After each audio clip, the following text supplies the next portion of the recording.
Sí. La aplicación de IoT no está subiendo. No, No.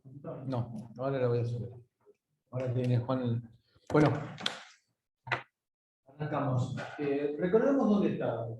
El caso que habíamos planteado era algunas alternativas, por ejemplo, de la aplicación de Internet de las Cosas en la medicina, el caso de la señora que estaba comprando las orquídeas y que mientras estaba mirando el teléfono, en el cual aparecían los datos de las orquídeas, su marido tenía un accidente, se comunicaba directamente el automóvil que fue el que lo golpeó, se comunicaba directamente con el hospital, mandaban una unidad y esa unidad, en el momento de atender, iba guardando todos los parámetros fisiológicos, biológicos del paciente, más la medicación que se le daba en una tablet, y apenas llegaba al hospital, se le informaba a la mesa de entradas todo lo que había pasado, de manera que se tomara una decisión, inclusive por inteligencia artificial, de a dónde se derivaba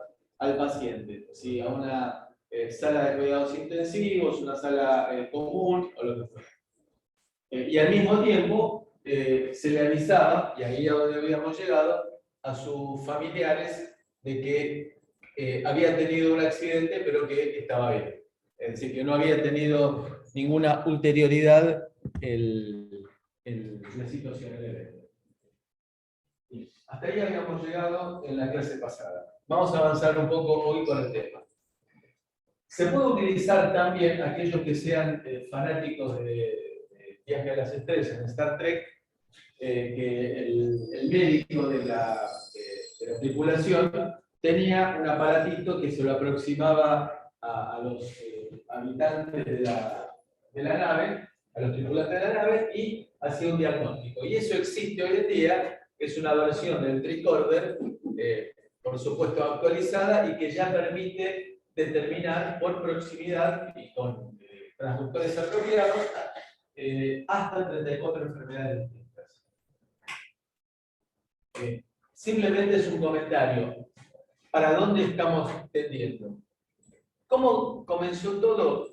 En el año 99, es decir, hace menos de 25 años, con un grupo del MIT, del laboratorio de uno de los laboratorios del MIT de comunicaciones, que empezaba a trabajar con RFID, es decir, con la tarjeta SUBE, la tarjeta de proximidad. Algo que hoy en día forma parte de nuestras vidas y hace 25 años no existía. Avanzado a tal punto que en el año 2008 existió igual cantidad de dispositivos conectados a Internet que seres humanos. Como uno se imagina que en el medio del Sahara va a ser medio difícil que los que habitan tengan acceso a Internet, significa que cada uno de nosotros ya tenía más de un dispositivo conectado a Internet en el año 2008. Y en el 2020 se llegó a 7,6 a 50.000 millones de dispositivos con 7,6 mil millones de habitantes. Es decir, que cada sujeto tenía 6,58 dispositivos conectados a Internet. Si nos ponemos a pensar electrodomésticos, más teléfonos, más tablets, más computadoras, cuando son varios en la casa, esa cifra es bastante creíble. Nos obligó a un montón de cosas el crecimiento. Por ejemplo, a tener que cambiar las direcciones de los dispositivos conectados a Internet. Lo que se llama IP. Las direcciones IP. ¿Por qué? Porque se había arrancado de una forma muy tranquila, muy cómoda, con 4 bytes. 4 bytes sería 2 a la 32 dispositivos, es decir, 4.000 millones de dispositivos. Que cuando se creó, se pensó que lo que siempre pasa, me compré un disco de 2 teras, no, eso no se llena más. Si, mi primer disco, y fue la primera vez que dije eso, mi primer disco rígido fue de 30 megas. Esto no se llena más. Y hoy en día 30 megas ¿Qué es? Una presentación PowerPoint. Bien. Se tuvo que modificar debido a que se notaba, felizmente para los usuarios, ese cambio, esa modificación a lo que hoy en día se llama IPv6. IPv4 era 4 bytes, IPv6 no son 6 bytes, sino que es algo mucho más grande que vamos a ver ahora, y que da pie a la pavada que siempre surge. Que esto nos permitiría dar una dirección de IP distinta a cada grano de arena de las playas. Sueñan. Es decir, deben ser jubilados que no tienen otra cosa que hacer que o mandar, con muchos de mis amigos que están sin tener mucho que hacer y se dedican a mandar WhatsApp a cualquier hora del día y de la noche. Y ahí también alguno que se puso a imaginarse los granos de la playa, que se dedique a tareas más eficientes. Bueno, esto es algo, lo traemos acá porque en algún momento hay que hablarlo. Esta pirámide es muy importante para la vida profesional. Nosotros, cuando arrancamos en la primera imagen que hablábamos de la cantidad de datos que había en Internet, ¿se acuerdan la historia de crear páginas con los bytes que tenemos y apilar los libros y que llegaba hasta Plutón y de vuelta 80 veces? ¿Eso es información eso? Son datos. Habíamos hecho la prueba de googlear Cortex. Nos aparecía cualquier verdura. ¿Por qué? Porque Cortex mayoritariamente está orientado, el concepto Cortex, hacia la corteza cerebral. Es decir, nada que ver con lo nuestro. Nosotros dentro del conocimiento somos una cosita así chiquitita. Con lo cual, si googleamos Cortex, nos va a aparecer una gran cantidad de datos, bytes, inconexos, que no son lo que nosotros necesitamos. Cuando empezamos a separar y vamos viendo que, Cortex M4, sí, esto me interesa. ST Cortex M4, me interesa más. Eso ya está dejando de ser datos crudos, bytes, espacio en disco, para hacer algo que me interesa a mí. Cuando lo leo, es información. Cuando lo interpreto, es conocimiento. Lo estoy leyendo, es información. No es un problema cerebral, no, es información. Un Cortex M4 ST 32F401R. Bien, eso es información. Cuando yo lo incorporo a mi conocimiento, en el caso de ustedes en este momento que lo manejan en el microcontrolador, eso ya es conocimiento. Y cuando ese conocimiento decanta y se incorpora a nuestra vida cotidiana, por ejemplo, cuando uno aprende a conducir un auto, la primera vez, hace todo este paso.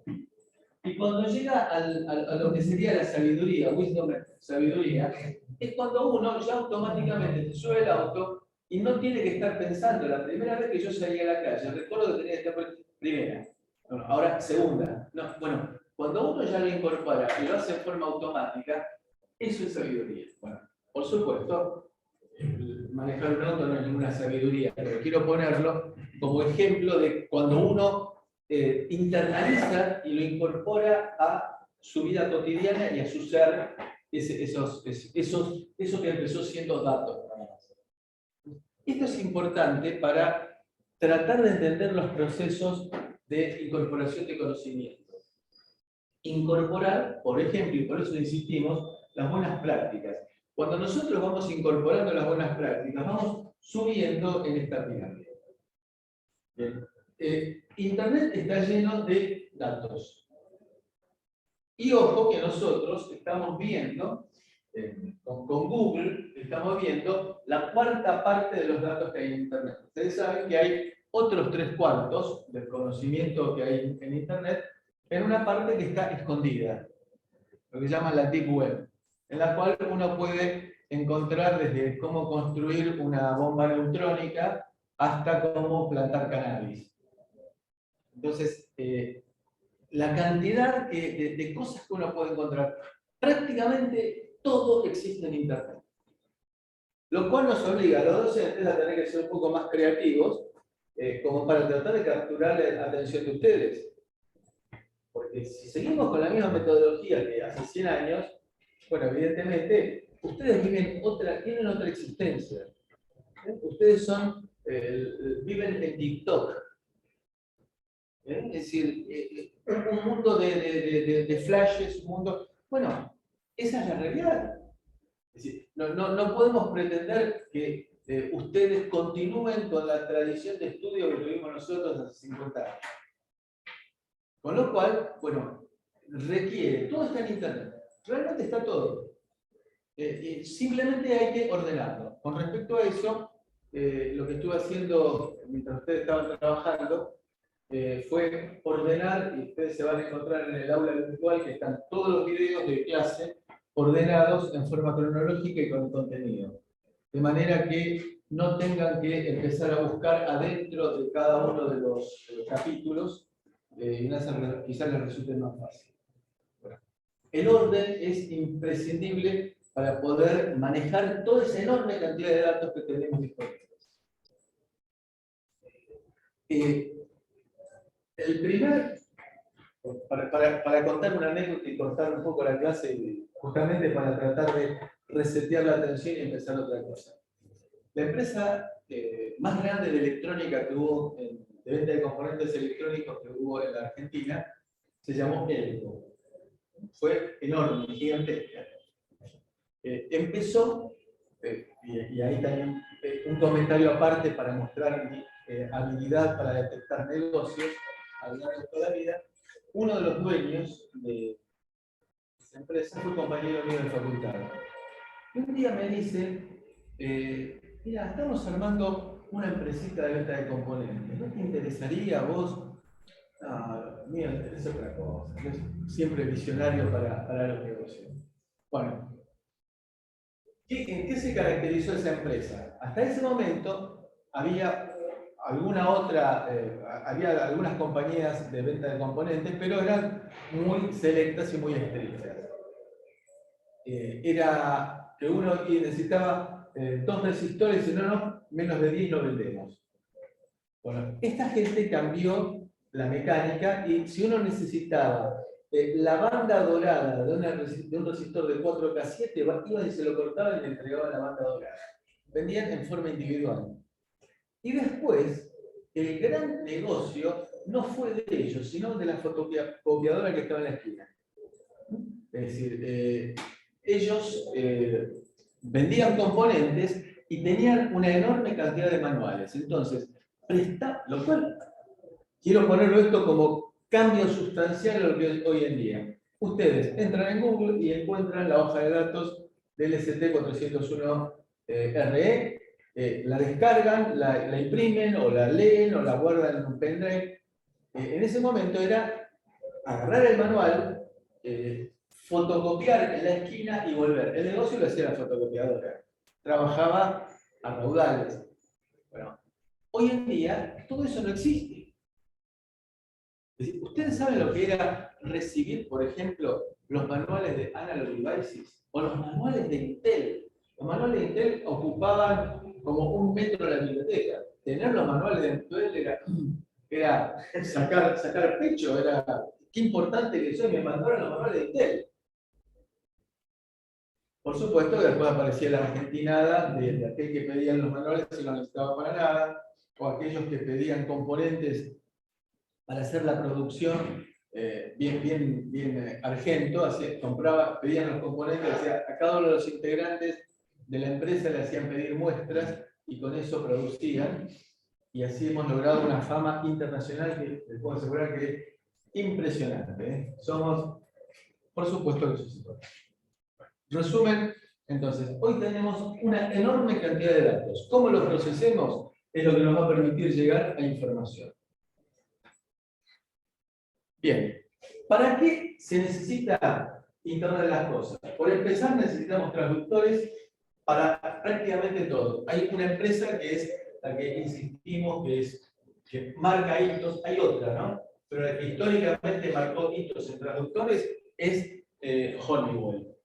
Honeywell, que se encargó de fabricar desde los orígenes de la historia transductores. Siempre se dedicó a eso. Y van a encontrar, si entran en la página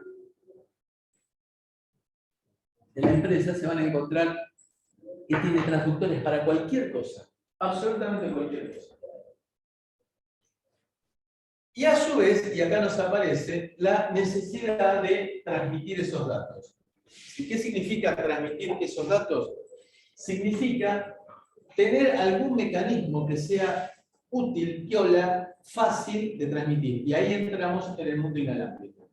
Y lo que vemos acá es la antenita que se comunica con alguna otra antenita en algún otro lado y que nos permite entonces la transmisión o recepción, la transmisión de datos o la recepción de directas de datos. Bueno, todo esto requirió conectividad. Aparecieron en los últimos 25 o 30 años una enorme cantidad de tecnologías de comunicación inalámbrica. También se requirió, como dijimos antes, incrementar la cantidad de direcciones IP. Hoy en día, IPv6 ofrece 3,4 por 10 a la 38 direcciones. Fíjense, 10 a la 38 son 38 ceros. Por ahora alcanza. Es decir, esto permitiría tener 10 direcciones IP por metro cuadrado de la Tierra. Por cada metro cuadrado de la Tierra. Dato trascendente, lo pueden utilizar como herramienta de seducción los sábados. Por ejemplo, díganme, ¿quién puede resistir para empezar una conversación cuando le pregunten ¿cuántas direcciones de IP por metro cuadrado vos crees que hay? Bien. Formen sus familias en base a la cantidad de direcciones de IP por metro cuadrado. Es una masturbación intelectual que tiene la gente en las instituciones. Bueno, en la vida cotidiana, ¿dónde encontramos Internet de las cosas? Por ejemplo, habíamos visto que en la parte de actividad física, transmitiendo la adquisición de datos biológicos a un centro médico en el cual van viendo que no tengamos ningún problema. También se puede llegar a detectar, y esto es una cosa bastante interesante, la caída de una persona. Por ejemplo, todos los teléfonos tienen algún acelerómetro. Por ejemplo, lo que usamos para encender la linterna del teléfono sacudiéndolo es porque tiene un acelerómetro. Ese acelerómetro lo podemos utilizar también, por ejemplo, una persona mayor con problemas de movilidad para detectar cuando se cae. Conozco el caso de un edificio en el cual una mujer mayor estuvo 3 días caída sin poder levantarse. Y por lo tanto, sin poder avisar. Finalmente, uno familiar se dio cuenta que hacía 3 días que no sabía nada de esa persona, llamaba y no atendía a nadie, y fue, abrió el portero y la encontró en condiciones, ustedes se imaginan, lamentables. Bien, sobrevivió, pero es un tema en la gente mayor, el tema caídas. Entonces, también, no solamente para actividad física, sino prevenir o detectar accidentes. Por ejemplo, una persona que se empieza a bambolear porque se mareó, bueno, eso también se puede llegar a detectar. La parte de detección de vehículos, comunicación desde vehículos. Por ejemplo, voy por una ruta en la cual hay poco movimiento, poca actividad, entonces cuando estoy a distancia adecuada, le aviso al encargado de la estación de servicio, le aviso con anticipación de que voy a ir a cargar 30 litros de combustible solar. También se puede utilizar las fuerzas de seguridad, pueden llegar a detectar la presencia de personas, como sucede hoy en día en la entrada de la ciudad de Buenos Aires y también en algunos municipios del conurbano, en el cual hay lectores de patente. Bien. redes de transductores flexibles. Es decir, armar redes. ¿Recuerdan el video con el cual empezamos la clase pasada de la liberación de un lugar en el estacionamiento? Que había un transductor que estaba en el piso que detectaba que se había ido el ocupante de ese lugar de estacionamiento y que le hablaba al de al lado, al dispositivo de al lado, que le hablaba al de al lado, del de al lado, hasta que uno avisaba al gateway, el gateway equivalente a lo que llamaríamos router, le avisaba al gateway de que se había ido alguien, liberaba ese lugar, lo avisaba a través de la web y el que lo tomaba iba directamente a ese lugar. Bueno, ahí tenemos la comunicación entre transductores. Y puedo armar redes muy flexibles e inteligentes. Por ejemplo, acá tengo un dispositivo que se quiere comunicar con el gateway y fíjense que hay varias alternativas. Si puedo tener esta alternativa, o puedo tener esta alternativa, o puedo tener esta alternativa. Entonces, voy a analizar automáticamente cuál es el mejor camino. Con la flexibilidad que si se me corta alguno de los integrantes del camino, automáticamente los datos se redistribuyen a través de otro camino. Eso es lo que llamamos redes de traductores flexibles. Por ejemplo, hace un par de años fue la tesis de doctorado de una profesional que, aunque parezca algo simple y trivial, logró su doctorado con una red de transductores flexibles, pero por supuesto, haciendo todas las hipótesis de conexión posibles. Bueno, aquí estamos simulando, haciendo el equivalente a lo que es la conexión cerebral entre nuestras neuronas, que automáticamente detecta cuál es el mejor camino posible. Bueno, en la medicina vimos ya casos, enorme cantidad de prestaciones que se pueden dar en forma inteligente a través de traductores e Internet de las cosas. Los centros comerciales, en los cuales las escaleras las voy a hacer bidireccionales y de acuerdo a cuál sea el flujo mayoritario, determinado automáticamente, porque cuando termino una película en uno de los cines, por ejemplo, lo que me va a convenir es que la gente pueda bajar y cuando es el horario de entrada al cine o el horario de comida, me interesa que la gente vaya subiendo, entonces hago que la escalera sea de ascenso. Digamos, eso de forma automática. Adelante. Buen día. ¿Qué curso es? 4R01.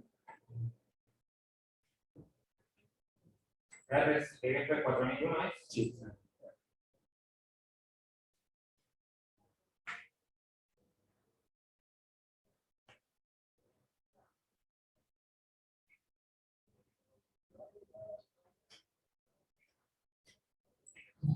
Bueno, si quieres ir hablando porque no agarra muy bien el internet acá. Doy fe. Sí. Bueno, sistemas, también lo habíamos mencionado en algún ejemplo antes, para manejar el aire acondicionado. Bueno, montones de aplicaciones dentro de los centros comerciales. Y después, el otro tema son ciudades inteligentes. Y ahí hay un montón de aplicaciones que son útiles fundamentalmente por la idea de hacernos más fácil la vida y del tema ecológico. El ejemplo también que lo habíamos dado era el control de las luminarias en la calle, que no es necesario que vaya el camioncito mirando a ver si hay alguna lámpara quemada o está prendida alguna lámpara durante el día. Y también para manejar automáticamente el tránsito. Vamos a colocar entonces cámaras que detectan accidentes. No es demasiado difícil detectar accidentes. Fundamentalmente por los movimientos de los vehículos. Entonces, buscamos cámaras que detectan accidentes y que las comunicamos con todo el sistema centralizado de la ciudad que nos va a permitir manejar por ejemplo, el transporte público y manejar también las luces de control de la señalización de la ciudad. Adelante. Casal, Contreras, Domínguez, Lugán, Goiret, Lautner, López, Mirino, Ochoa, Piñeiro, Fáñez. Excelente, gracias. Decíamos entonces, comunicar centralizadamente con aeropuertos, con colegios, de manera que puedan llegar a saber con anticipación dónde hubo un accidente. La tecnología la conocemos, sí, Google Maps, por ejemplo, que me permite decir cuál es el mejor camino, o más eficientemente, según mi entender, Waze, que lo que hace es detectar dónde se encuentra la gente, los Wazers, los viajantes, y entonces hace, por medio de inteligencia artificial, una detección de cuál es el mejor camino, cuál es el más rápido, y va cambiando de forma dinámica. Bien. En el caso en el cual se detecte que hay un accidente, se utilizan los carteles inteligentes al cual le avisan: no sigas por acá, que hubo un accidente, toma este otro camino alternativo, simplemente por medio de carteles. Y también la vinculación con, por ejemplo, los colegios para decirle: retengan a los chicos que hay un problema de tránsito, no tiene sentido, o dispachar mayor cantidad de trenes que todos están sujetos a este problema, y recomendar a la gente que en lugar de tomar ómnibus tomen tren o subterráneo. Bien. El Internet de las Cosas industrial es un mundo muy distinto al Internet de las Cosas de la vida cotidiana. Internet de las Cosas industrial maneja sistemas que cuestan mucha plata. Por ejemplo, hoy en día una planta de armado de automóviles está totalmente tecnificada. Hay una enorme cantidad de robots. ¿Alguno de ustedes vio alguna vez una planta de fabricación de autos? Googleenlo, búsquenlo en algún video. Les aseguro que es impresionante ver los robots a la velocidad que se mueven. Que si son robots, no se imaginen humanoides, ¿no? Sino robots significa brazos mecánicos que se mueven e invaden el espacio de otros robots. Es decir, que si hay una desincronización, dos brazos robóticos chocan y se hacen recontra pelota por la velocidad que se mueven y la energía que tienen, porque levantan carrocerías enteras. Y esto significa una inversión gigantesca. Pero ojo, no pensemos de que voy a hacer una inversión para fabricar el Ford Falcon durante todo el resto de los 20 años. Sino que son plantas dinámicas que las puedo utilizar hoy para un modelo, mañana para otro modelo.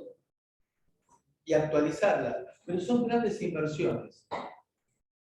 No es el ambiente hogareño, tranquilo, agradable, sino que estamos hablando de ambientes industriales en los cuales tengo, imagínense, una planta de fabricación de automóviles, tengo soldaduras en todo momento, motores de alta potencia que se mueven. Conclusión, es un mundo distinto. Entonces, nos lleva a comparar Internet de las Cosas, bajo costo, altos volúmenes.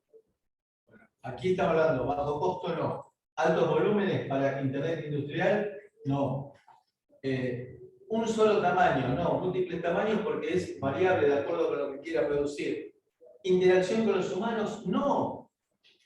De hecho, hay plantas que no tienen prácticamente luz porque no hay humanos. La luz es para los humanos, no para los robots. Ambientes, claro, ambiente hogareño, poco adverso, un ambiente industrial en el cual tengo chispas, donde tengo motores de alta potencia, no es tan agradable. Vida útil en este caso va a ser larga, porque decimos que tenemos una inversión de millones de dólares, entonces hay que amortizarla, y comparte datos con múltiples aplicaciones. En el caso de Internet industrial, no. Se requiere mucha seguridad, alta confiabilidad, seguridad para... Ustedes imagínense si se hackea una planta de fabricación de automóviles. Puede ser un desastre. Alta confiabilidad. No tengo que parar porque pierdo mucha plata si se para. Dispositivo de gerenciamiento y control. Poca o ninguna intervención humana. Agarra fierro por un lado, sale un auto por la otra punta. Operan ambientes adversos, vida útil prolongada y agregan datos en pocos lugares de sistemas empresariales. Entonces le avisan al dueño a don José General Motors, hoy fabricamos otro auto más. O en este minuto fabricamos otro auto más. No mucho más que eso. Manejar los stocks, por ejemplo. Producción y manufactura, buscando la automatización, lo que busca es la eficiencia. Disminuir costos y eficiencia. En ese sentido, la industria automotriz japonesa fue pionera en lo que hoy se llama Just in Time. ¿Qué es Just in Time? Felipe. Es una mecánica en la que no hay stock de material ni de cosas, sino que se trata de hacer todo en el momento preciso que se necesita. Por ejemplo, si un operario está ensamblando bulones, está atornillando bulones, no se tiene un stock de bulones, sino que se trata de ir rellenando lo que el operario usa en el momento cuando necesita. O sea, cambian bandeja, pero no se tiene stock de bulones donde uno tiene que ir. ¿Y por qué no me conviene tener stock? Para depósitos. Bien. ¿Y para qué más? Ahorrando casi móvil, espacio. Bueno, también. ¿Y qué más? No tenía que hacer un control de stock, no tenía que pagarle a alguien para que haga un control. Y no tener plata invertida. Tener plata invertida en stock es plata que puedo dedicar, si quiero, al mundo financiero. Ojo, nosotros somos, los ingenieros en general somos muy ingenuos. Mi esposa trabaja en el mundo comercial con hipermercados. Son bicicletas. El negocio de los hipermercados es trabajar la plata. Pagan a 60 o 90 días. Es decir, cuando el que proveyó el producto lo cobra, lo recontra vendió el hipermercado. Es decir, que no adelanta plata, sino que paga con lo que ya cobró. Y mientras tanto trabajó la plata. Bueno, nosotros somos muy ingenuos en ese sentido. La parte de automatización, el just in time, todo eso lo que busca es de que las piezas se ensamblen en la línea de producción y que no tenga stock. Ahorro personal, lugar, plata dormida. De vez en cuando aparecen ofertas en la industria electrónica de placas y componentes que hace años que están guardadas y no se usan. ¿Sabe la plata que significa, sobre todo con el sistema de nuestro país en el cual hoy nos dejan importar, entonces compramos, estoqueamos y después una vez el producto ese no se utiliza? Alguien lo tiene que pagar. Entonces el que va a comprar el integrado que sí necesita va a tener que pagar el stock de los componentes que no se vendieron. Lo que se busca con la automatización es productos más confiables, fundamentalmente porque no lo ensamblan seres humanos que ese día llegaron dormidos al trabajo, y aparte, todo lo que hemos hablado de optimizar la estructura de la empresa. Menores galpones de almacenamiento, menor cantidad de personal. Entonces, en muchos casos, directamente el proveedor descarga en la línea de producción los componentes que se necesiten para la producción. Fábricas sin luz, lo que decíamos, si no hay seres humanos, se requiere muy poca luz. Robots que arman autos con redes de robots. Es decir, esto es una imagen que si ustedes la miran en detalle, que se la ve mejor en la computadora, es todo un montón de robots que están a los dos costados. Mientras va el vehículo y le van poniendo partes de por medio. Yo vi un video de Mercedes-Benz, que hay un brazo robótico que entra por el costado, lleva todo el panel, lo inserta directamente y después hay algunas piezas, algunos conectores que recién los seres humanos tienen que conectar. Por ahora son complicados, pero hay un montón de contactos que se hacen directamente insertando el panel sobre contactos que ya estaban montados en el chasis. La productividad, entonces, buscamos con esto tener mayor cantidad de producto con el menor costo. El primer microprocesador comercial que existió, el 8080, en el año 74, costaba $420. Es decir, el valor de un teléfono celular. Y bueno, era un microprocesador que permitía direccionar 64K en total, entre datos y código. Se imagina que era realmente trabajaba a 1 MHz. $420. ¿Qué pasó? Productividad. La ley de Moore. ¿Conocen la ley de Moore? Sí. Servicio. Bueno, acá es interesante lo que vamos a hablar de la parte de servicio. Los automóviles son computadoras hoy en día. Se ha logrado mejorar el consumo, optimizar el consumo a valores que eran impensables hace 40 años. Es decir, 1 litro de combustible hoy permite recorrer prácticamente el triple de lo que permitía recorrer hace 40 años. Si uno ve en las películas esos botes gigantescos que iban flotando porque tenían una suspensión descomunal y pesaban 2 toneladas, a lo que es hoy en día y con la optimización, con la inyección, con todo lo que se logró dentro del automóvil. Los aviones son un enorme ejemplo de lo que es la informática utilizada de forma inteligente. Los aviones tienen hoy en día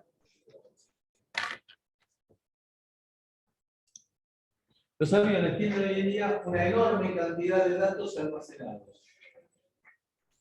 Por ejemplo,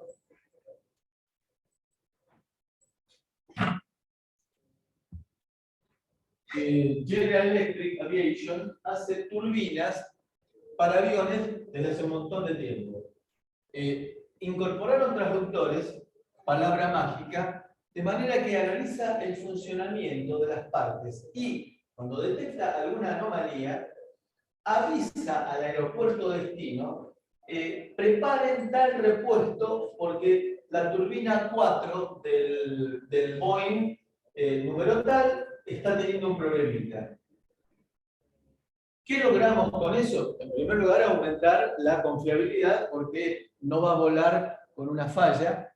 Y en segundo lugar, nuevamente, el lucro cesante. Es decir, el avión va a estar parado mucho menos tiempo porque lo va a estar esperando en el aeropuerto destino el repuesto adecuado con el personal adecuado para que el avión esté en pista el menor tiempo posible y vuelva a volar lo antes posible. Para que ustedes se den una idea de lo que estamos diciendo, un Boeing 737 desde Nueva York a Los Ángeles, desde Nueva York hasta Los Ángeles, genera 120 terabytes de información, de datos en realidad, que son guardados en el avión y que después van a ser empleados para analizar la performance del avión y detectar cualquier tipo de falla y poder predecirlo. Ejemplo 2. General Motors tiene distribuido en Estados Unidos y Canadá ciertos puestos con unas especies de abrelatas gigantes, que es para cuando hay una colisión importante de un vehículo y quedan pasajeros atrapados, ese abrelatas lo que hace es permitir acceder en forma rápida y automatizada a rescatar a los pasajeros. Entonces, hay transductores que avisan cuando en una colisión el vehículo se deformó de tal manera que los pasajeros no pueden salir y los bomberos no están capacitados para moverlo porque necesitan equipamiento hidráulico para poder manejar la forma del automóvil como quedó para poder acceder al pasajero. También me va a permitir, por ejemplo, que cuando yo me estoy preparando para salir, el automóvil, un día frío, por ejemplo, el automóvil arranque con anticipación de manera que cuando suba al auto esté en condiciones confortables. Digamos, todo eso es manejable en forma inalámbrica y por medio de Internet de las cosas. Konica Minolta incorporó a sus equipos de copiado una gran cantidad, enorme cantidad de transductores que van avisando cuando, por ejemplo, un cilindro está fallado, el cilindro de fotocopiado está fallado. Con lo cual, se le avisa a la empresa que tiene el equipo, mañana a las 3 de la mañana va a ir a cambiar el cilindro de la impresora del equipo que está en la oficina del decano. Conclusión, no se pierde tiempo, la máquina no está con la cola de gente esperando para usarla, sino que se cambia, se produce la reparación en tiempos en que no afectan la productividad. Análogamente, Thyssen también en los ascensores incorporó una gran cantidad de transductores, de manera que análogamente se puede llegar a predecir con anticipación cualquier falla, y de vuelta, vaya el personal adecuado con los materiales adecuados a una hora que no interfieran con el funcionamiento normal del edificio. Después también las autopistas. Quien haya, por ejemplo, viajado en San Luis, se encuentra que de Córdoba a San Luis se pasa de una ruta normal a una ruta en cemento de 2 carriles por cada lado. Toda iluminada, 200 kilómetros iluminada.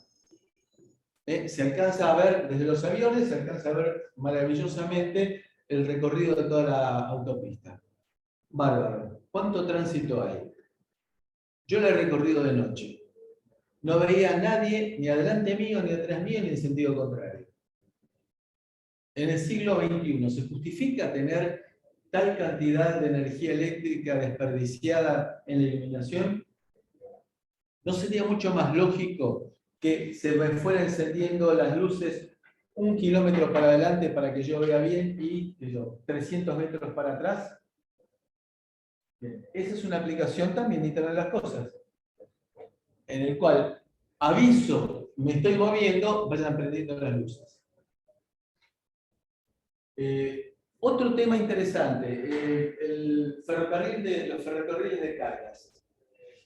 Nosotros tenemos una distribución de vías ferroviarias radial a Buenos Aires. Tenemos muy poco tránsito que vaya directamente entre ciudades de las provincias.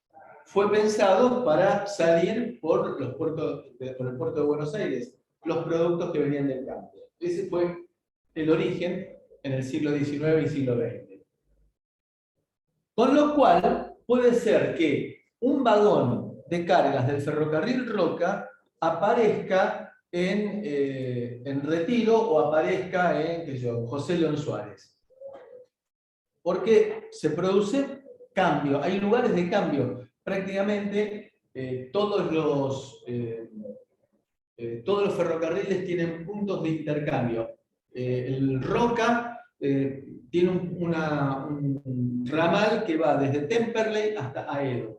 Bien, ya se comunicó con el ferrocarril Sarmiento. El Sarmiento tiene un ramal que va desde Aedo hasta la zona de Palomar, más o menos. Con lo cual se comunica con el ferrocarril San Martín. Conclusión, ya podemos venir desde Bahía Blanca hasta Santa Fe, haciendo esas combinaciones que no es para hacer turismo, sino que se da porque necesitan un vagón cerealero, entonces lo traen, lo llevan a Bahía Blanca, trae su carga y después lo van derivando y termina en Santa Fe. ¿Cómo hago yo para saber dónde están los vagones? Es un tema logístico importante. Necesito trasladar combustible. ¿Cómo hago? Es la forma más barata. el ferrocarril, sin dudas. No solamente para el traslado de personas, sino para el traslado de cargas. ¿Dónde están los vagones? Típicamente para cereales y para combustible. Bueno, le coloco transductores a cada uno de los vagones. Y le coloco lectores en puntos estratégicos. Con lo cual, tampoco tiene que ser una enorme cantidad de puntos en los cuales leo. Porque si si salió un tren de Constitución, ¿a cuántos lugares distintos puede ir? Si salió de 11, ¿a cuántos lugares distintos puede ir? Entonces, iré en las bifurcaciones, iré colocando ahí, sí, sistemas de lectura, como para detectar por qué rumbo fue cada uno de los vagones. Y de esa manera puedo tener un mapa general de la distribución de los vagones y saber que necesito que el vagón especial para traslado de combustibles a temperatura controlada, bueno, traigo petróleo crudo, por ejemplo, bueno, está en este momento entre tal lugar y tal lugar, entre dos puntos de lectura.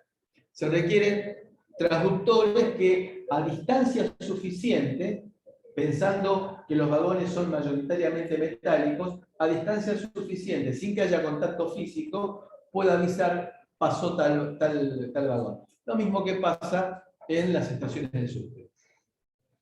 Así que se detecta a distancia la presencia de un vagón. Bueno, y este ejemplo es para marcarlo el mundo en el cual vivimos. Este es un hipermercado. Bueno, antes mencionamos al pasarle que acá había un negocio enorme. Si ustedes miran en los hipermercados más nuevos, van a ver en el techo que hay lo que parecería un domo, que parecería un acceso Wi-Fi. Y uno mira el teléfono y no encuentra ningún acceso Wi-Fi. Es en realidad al revés. Lectores de presencia de Wi-Fi, porque cuando uno entra ¿quién de ustedes tiene Wi-Fi deshabilitado en este momento? En sus teléfonos. Nadie. No me quieren abajo. Mayoritariamente nadie toma la precaución de cuando entra a un hipermercado deshabilitar ni Wi-Fi ni Bluetooth. Lo que tienen ahí son lectores. Entonces, van siguiendo a los clientes. De esa manera, primero, detectan cuáles son lo que ellos llaman los caminos calientes. Los caminos de mayor tránsito. ¿Por qué? Porque venden la ubicación a los proveedores. A ver, ¿dónde se encuentran, por ejemplo, las golosinas? Cerca de la casa. ¿Para qué? Para que uno cuando está haciendo la cola se entienda. Bien. ¿Dónde está la leche en los hipermercados? ¿En dónde? ¿Al lado de la caja? Al fondo de todo, para que uno tenga que pasar y sentarse. Van midiendo todo eso. Y las punteras, ¿vieron? Los que están en las puntas de las góndolas, esos lugares son costosísimos. Las historias que me ha contado mi señora, cuando se abre un hipermercado, le obligan a los proveedores a que pongan un montón de plata en productos como para lograr entrar. Digamos, es una especie de extorsión para que entren en ese hipermercado. Ya está aceptado y es así. Bueno, entonces, ¿por qué los pañales están pegaditos a la cerveza? No porque los nenes hacen bistros porque toman cerveza, sino porque normalmente, típicamente, traerle pañales para el nene, le dice la mujer al hombre. El hombre va, uy, mira, están de oferta las 6 latas de... Y también hay algunos hiper en el cual uno en el changuito tiene un display que se utiliza supuestamente para que uno vaya calculando lo que va gastando, pero de golpe y porrazo aparecen, uno pasa un ratito y mira, uy, la zona de queso, qué lindo, y sigo caminando. Detectó que me quedé parado al lado de la zona de quesos. Al ratito aparece, está de oferta el Gouda de marca tal a tal precio. Uy, qué bueno, qué casualidad. Bueno, entonces, fíjense lo que estamos diciendo, cómo está interactuando Internet de las Cosas en nuestra vida cotidiana.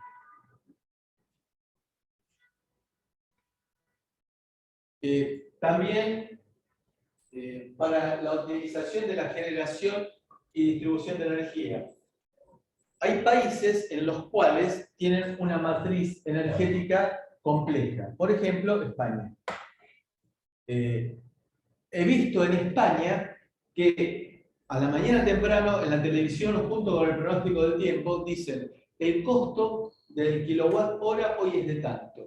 Entonces le pregunté a mi primo por qué decían eso, porque dependía, como tienen fotovoltaica, más eólica, más nuclear, más hidroeléctrica, más térmica, depende si hay sol, si hay viento, para saber cuánto provee hoy la zona de la costa del Mediterráneo con los paneles solares y cuánto produce la zona del centro con los vientos. Entonces, de acuerdo con eso, arman la matriz. Bueno, todo eso se hace en forma automática. Telemedición.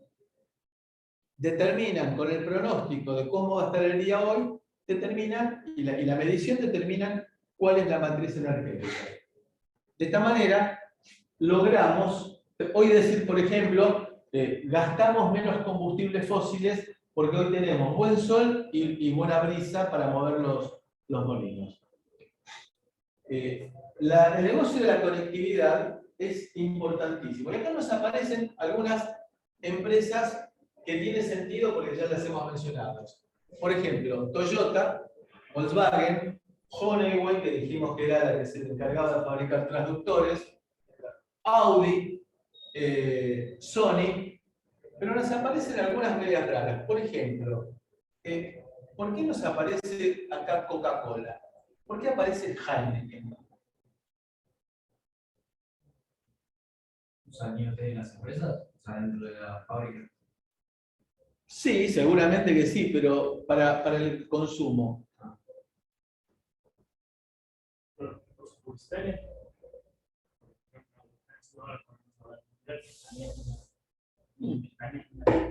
eso, no, es más Internet que Internet de las Cosas. ¿Qué pasa si en un YPF full una heladera se queda sin Coca-Cola? Eso le avisa directamente. Avisa directamente a Coca-Cola. Tiene que ser Coca-Cola. Claro, la puso don José Coca-Cola y la maneja don José Coca-Cola directamente. Y de esa manera, todo lo que ustedes se puedan llegar a imaginar con el tema producción y productos de consumo masivo. Es decir, que directamente el dispenser avise. De la misma manera que en el hipermercado, la caja, cuando uno va a la caja y que le pasan el lector, no solamente sirve para cobrarle a uno los precios actualizados, sino que además sirve para ir descontando la lata de tomates del stock. Y de manera que cuando se llega a una cifra mínima, se le avisa automáticamente a la campañola que envíe 5.000 latas de tomates.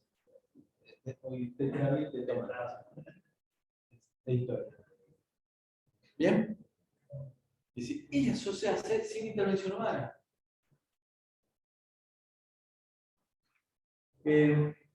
Necesitamos seguridad en Internet de las Cosas.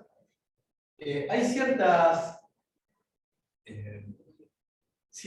cosas de las películas que uno veía en la época de James Bond y sus sucesores, que parecían ridículas, hoy en día ya no lo son. Por ejemplo, James Bond que iba y colocaba, se acercaba y colocaba algo sobre una pared, y que eso se iba un par de pisos más abajo en el edificio y miraba lo que estaba pasando en ese recinto. Hoy en día eso es posible. ¿Cómo? Bueno, detector de movimiento. Barato, fácil de implementar, bajo consumo. Detecta movimiento, enciendo la cámara. La cámara no es una cámara de alta definición, sino que en realidad lo que hace es sacar un conjunto de fotos. Tengo un procesador digital de señales, comprime esas fotos, llamémosle la cipea, lo transmite por medio de alguna herramienta como por ejemplo Zigbee, lo transmite perfectamente 2 pisos más abajo, con bajo consumo, es decir, todo eso alimentado por pilas. Y lo que parecía simplemente un cuadradito que estaba pegado a la pared, pasa a ser una cámara de vigilancia. Todo eso con seguridad. Se puede llegar a criptografiar de manera que sea prácticamente imposible decodificar la información. Para aquel que no tiene la información de criptografía, la clave criptográfica. Digo que es muy difícil de recuperar la información, es un tema de costo-beneficio. ¿Se justifica un esfuerzo muy grande para tratar de decodificar de que se quedó sin Coca-Cola el dispenser que está en el centro de estudiantes? No.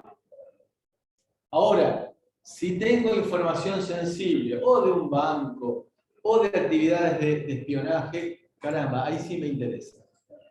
Entonces, puedo llegar a colocar, en esos casos, máquinas muy potentes, como el proyecto Enigma, para decodificar, porque está de por medio la seguridad nacional.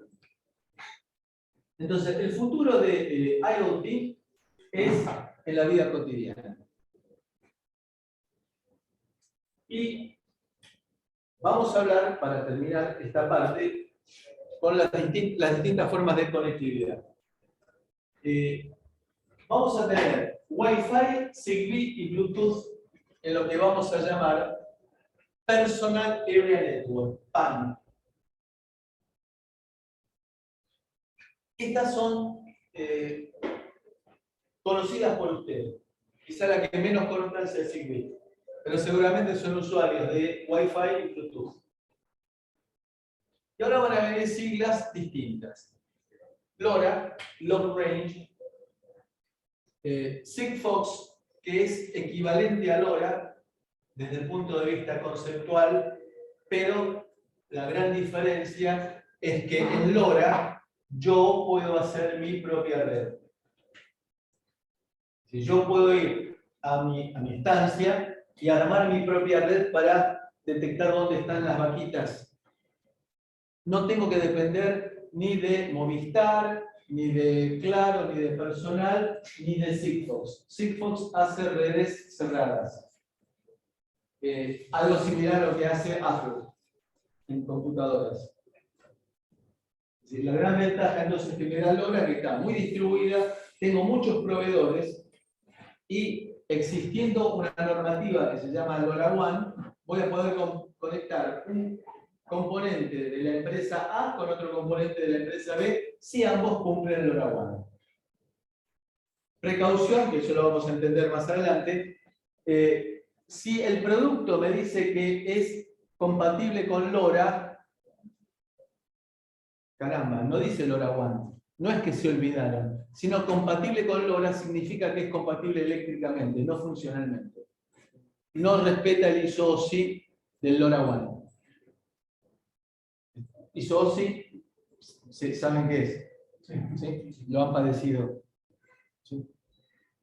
Bien, entonces, son comunicaciones de estas dos de gran alcance y muy bajo consumo. Habíamos hablado de de una decena de kilómetros con pilas que hay que cambiarlas cada 5 años.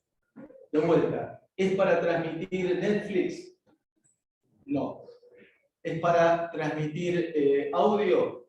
No. Sino que es para transmitir datos telemétricos. Es decir, la vaca 475 tiene 39,2 grados de temperatura. Chao. Ahí se terminó.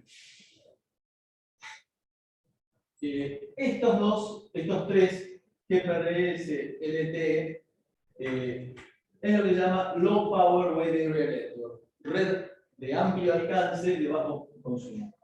Quedó GPRS. GPRS es el equivalente de más o menos 2,5 G. Es decir, se utiliza ampliamente porque 2G y 3G tenemos en todo el país. Perdón, dije mal.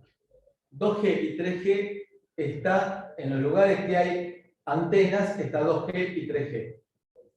No dije en todo el país porque el que se va, por ejemplo, a la costa, se va a encontrar que hay trayectos en los cuales hay 100 kilómetros, por ejemplo, sin red de telefonía celular.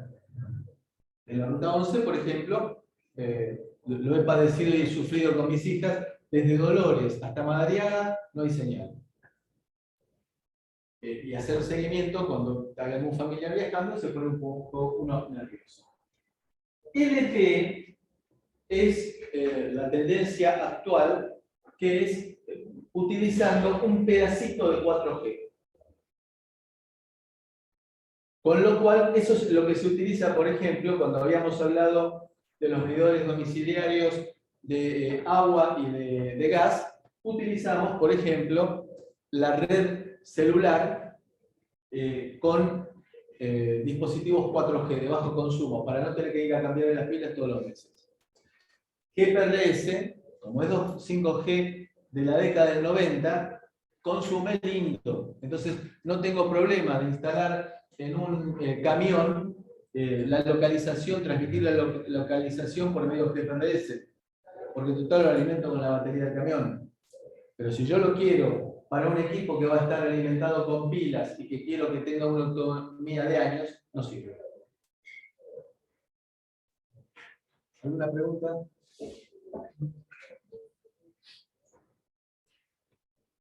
Bien. Comunicaciones machine to machine, máquina a máquina. Y bueno, y ahí vamos a empezar a hablar de las distintas alternativas que tenemos. Quiero mostrarles algo.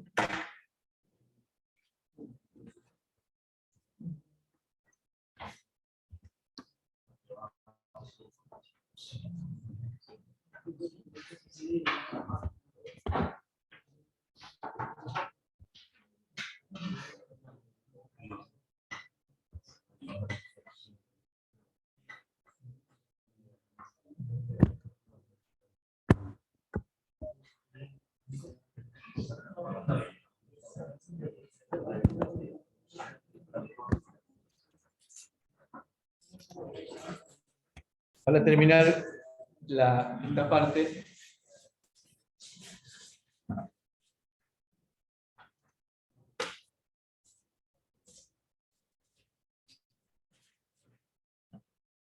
los dispositivos wearables.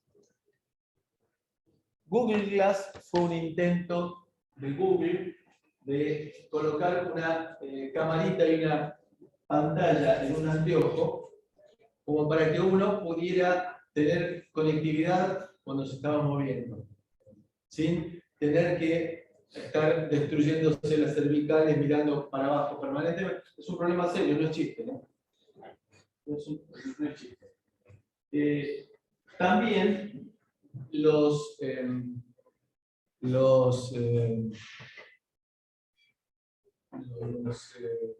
lentes de contacto que tienen electrónica como para permitir corregir el enfoque para, por ejemplo, aquellos que somos operados de cataratas no podemos enfocar.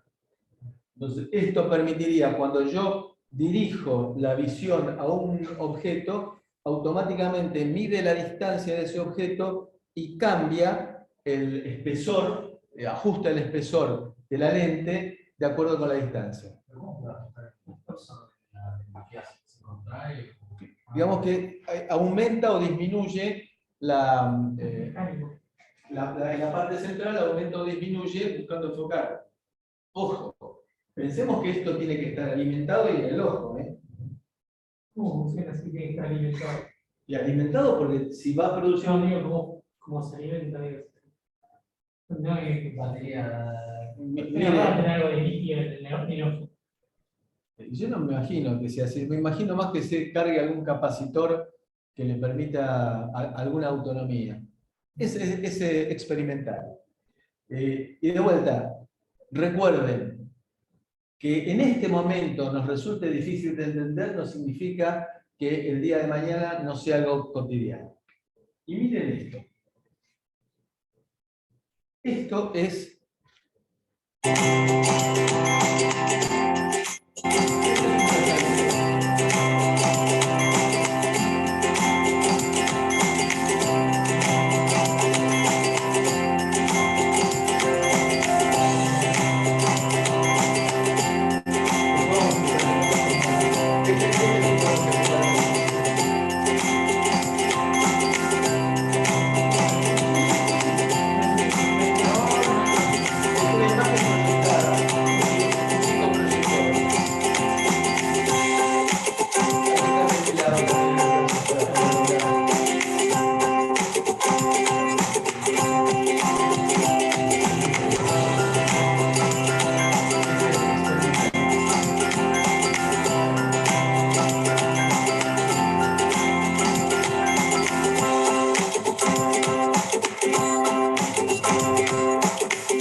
Es decir, en Discovery Science hay un grupo de gente que arma mesas y la gente va a contar sus proyectos y decide poner en tu proyecto pongo $20.000, en tu proyecto pongo $100.000, pero tenés que aumentar la producción o disminuir costos. Bueno, esto existe. Esto existe. ¿Preguntas?